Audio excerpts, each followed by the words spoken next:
ఇవాళ ఉదయం నుంచి కూడా ఆంధ్రప్రదేశ్లో అంటే గొడవలు జరుగుతున్న పరిస్థితి మనకు చాలా క్లియర్గా కనిపిస్తుంది. ముఖ్యంగా మీరు చెప్పినట్టుగా పర్సనాలిటీస్ మధ్య అన్నది ఒకటి, పర్సనాలిటీ రైవలరీస్ ఒకటైతే ముఖ్యమైన చాలా కీలకమైనది ఏంటంటే ఎవరికి వాళ్ళు మేము గెలవబోతున్నాము లేదా గెలవాలి అనే ఒక ఆశాభావంతో ఆ ఆపోజిట్ పార్టీలను భయపెట్టే ప్రయత్నము లేదా వాళ్ళని తరిమి కొట్టే ప్రయత్నం చేస్తున్నది. అయితే మనకి కొద్దిగా అలాంటి ఇన్సిడెంట్స్ కూడా అక్కడ రికార్డ్ అవుతున్నాయి. ముఖ్యంగా చూస్తే మాత్రం కంపల్సరీ అధికార పార్టీ అక్కడ ఆ విషయంలో ఒక అడుగు ముందే ఉన్నట్టుగా కనిపిస్తుంది. దాన్ని ఎలా చూడాలంటారు? నిజంగానే ఇట్లాంటి హింసాత్మక ఘటనలు జరగకూడదు, కానీ బట్ వాటిని నిరోధించడంలోనూ నివారించడంలోనూ అటు పార్టీలు కానివ్వండి, ఇటు ఎలక్షన్ కమిషన్, పోలీస్ డిపార్ట్మెంట్ అన్ని ఫెయిల్ అయినాయి అనేది ఒక అనుమానం వస్తుంది. ఒకటి తప్పకుండా ఫెయిల్ అవ్వారు. ఎందుకంటే అసలు వైలెన్స్ అనేది ఈసారి ఉండకూడదు. ఎవరైనా వైలెన్స్ చేస్తున్నారంటే వాళ్ళకి మెషినరీ ఉన్నది, వీడియోలు ఉన్నాయి, సీసీటీవీలు ఉన్నాయి, వెంటనే వాళ్ళని ఆ క్యాండిడేట్ని అది ఓటు వేయొద్దన్న పేరు కూడా తీసేది ఎలక్షన్ కమిషన్. ఇప్పుడు ఎలక్షన్ మధ్యన కూడా క్యాండిడేట్ పేరు తీసేయచ్చు. ఆ పవర్స్ ఉన్నాయి. వాళ్ళు దొంగ ఓట్లు వేసుకుంటున్నాడు, ఇలా చేస్తున్నాడు అని ఎలక్షన్ కమిషన్ అక్కడ ఉన్న ఆఫీసర్ అబ్జర్వర్ రికమెండ్ చేస్తే ఎలక్షన్ కమిషన్ కనుక యాక్షన్ తీసుకుంటే కోర్టు కూడా వెళ్ళేది లేదు. తర్వాత ఏదో కోర్టుకి వెళ్ళి ప్రయత్నం చేసుకోవచ్చు. ఆ పవర్స్ ఎలక్షన్ కమిషన్ వాడతలేదు కాబట్టి గొడవలు ఎంత జరుగుతున్నాయి ఆంధ్రప్రదేశ్లో అంటే అంత స్టేక్ ఉన్నాయి. రెండు పార్టీలు అంటున్నా, ఒక ఫ్రంట్ ఒక పార్టీ.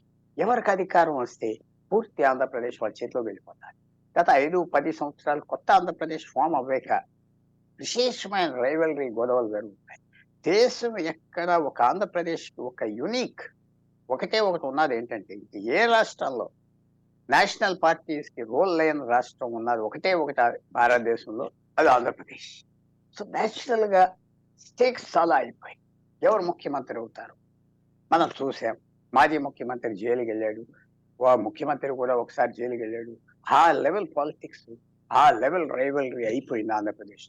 తెలంగాణలో అంతవరకు అవ్వలేదని నేను భావిస్తున్నాను. ఇంకా సాఫ్ట్గా ఉన్నారు ప్రజలు, మంచిగా ఉన్నారు. పొలిటికల్గా ఎంత రైవలరీస్ ఉన్నా సామాజిక బంధుత్వాలు, సామాజిక స్నేహాలు పాడు చేసుకోలేదు. ఆంధ్రప్రదేశ్ కొంచెం చాలా సీరియస్ పోలరైజేషన్ అయిపోయింది.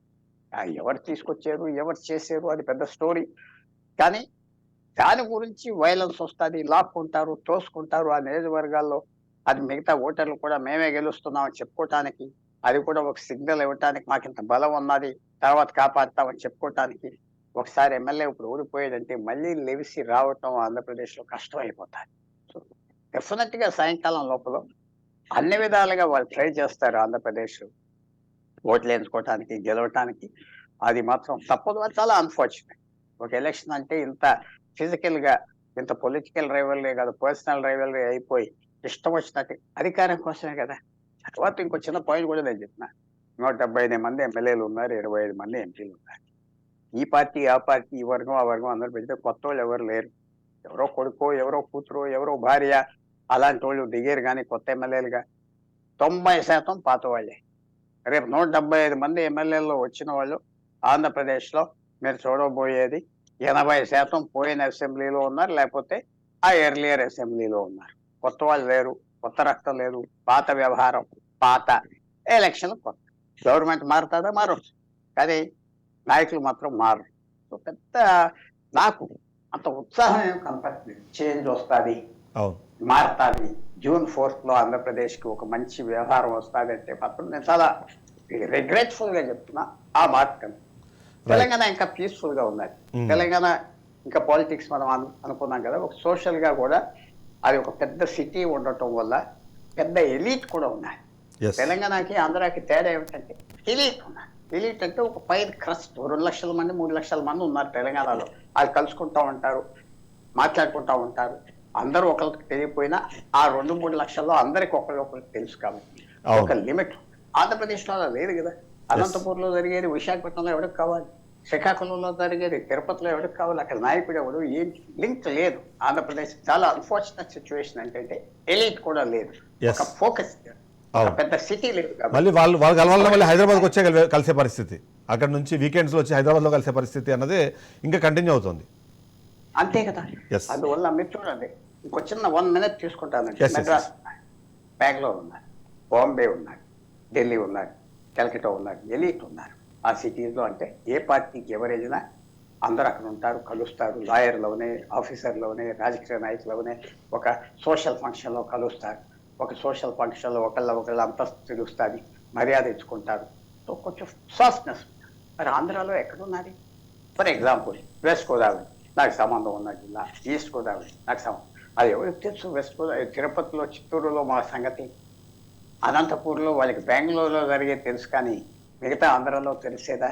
తెలవదు కదా. సో అది ఆంధ్రప్రదేశ్కి మీలాంటి వాళ్ళు కొంచెం అర్థం చేసుకోవాల్సింది. ఎందుకు ఈ వీక్నెస్ అంటే ఆంధ్రప్రదేశ్లో ఎలీట్ లేదు, ఎస్ ఒక సిటీ లేదు. మీరు విజయవాడ క్యాపిటల్ చేసిన వైజాగ్లో ఉన్నవాడికి పట్టింపు లేదు. ఎందుకంటే అవును, అది భౌగోళికంగా కూడా, భౌగోళికంగా ఆ ఎండు నుంచి ఈ ఎండు అంటే దాదాపుగా 1000 కిలోమీటర్లు ఉండడం కూడా దానికి మైనస్ గానే కనిపిస్తుంది. ఎవరికి కావాలి? ఎవరు?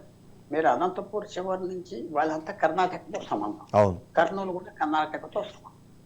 అది శ్రీకాకుళం వాళ్ళకి కోస్టల్ ఆంధ్ర, ఒరిస్సా కొద్దిగా సంబంధాలు ఉన్నాయి. అవును, సో అది మనకి చాలా వీక్నెస్ ఉన్నది ఆంధ్రప్రదేశ్కి. కొంతమంది అర్థం చేసుకోవాల్సింది ఎందుకంటే నాయకత్వం ఎక్సెప్టెన్స్ కూడా చాలా కష్టం. ఎవరో ముఖ్యమంత్రిగా 20 సంవత్సరాలు 30 సంవత్సరాలు ఉంటే, ఆయన మంచిగా ఉంటే నాయకత్వం పెరుగుతుంది.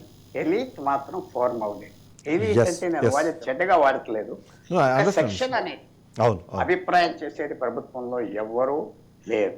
ఎమ్మెల్యే ఉన్నాడు, ఎంపీ ఉన్నాడు, ముఖ్యమంత్రి ఉన్నాడు, మాజీ ముఖ్యమంత్రి ఉన్నాడు, కానీ ఎక్కడెక్కడ చెదిరిపోయారు. హైదరాబాద్లో ఎక్కువ మంది కూడా ఉంటారు, మీకు అందరికీ తెలుసు కదా రహస్యం.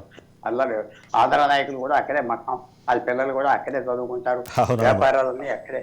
Yes. Telugu cinema industry Hyderabad, Telugu media కూడా హైదరాబాద్. ఎలీట్ అంతా కొంతవరకు ఎక్కడ ఉన్నారు. అవును. అది ప్రాబ్లం మీకు ఆంధ్రప్రదేశ్లో. అది Yes, కొంచెం yes. మైండ్లో పెట్టుకోవాలి. Yes yes